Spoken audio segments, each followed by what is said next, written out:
We spend time working through minor triads in a closed skill practice.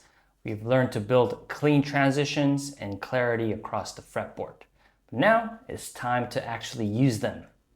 This lesson is all about improvisation, how to turn those shapes into music that breathes, moves, and connects emotionally. The backing track you'll be using blends both minor and major triads. Section A has F minor, G minor, C minor, then G minor, then C minor. Section B has A flat major, C minor, then a B flat major, G minor that turns around with a C7 sharp 9 at the very end.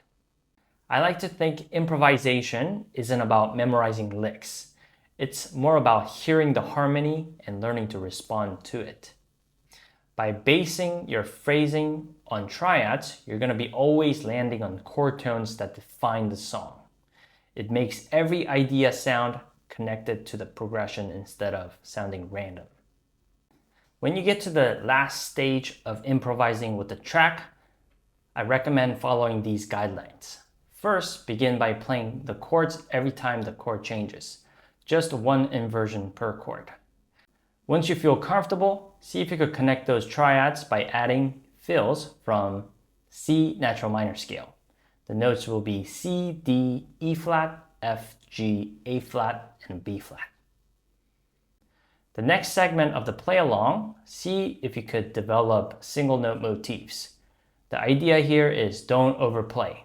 Take small ideas and see if you could repeat it across the progression. Each chord slightly reshapes the motif, which keeps your phrasing cohesive and melodic. Then towards the final part of the play along, aim to land on a particular chord tones, especially on the first beat of each new chord. The chord tones could be anything between root, flat 3, or flat 5. Or in the case of major triads, it could be a root, third, and fifth. And between those targets, use expression techniques, such as slides, hammer-ons, pull-offs, bends, vibratos, and so forth, so on. And these are to connect your ideas more fluidly. Voice leading is going to be your anchor. Move from one triad to the next by the shortest distance possible. And lastly, there will be a free-for-all improvised segment where you can move through the fretboard however you like it. By blending discipline with freedom, that's how you will turn triads into musical improvisation.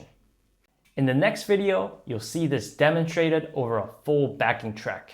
Then it's your turn to play along.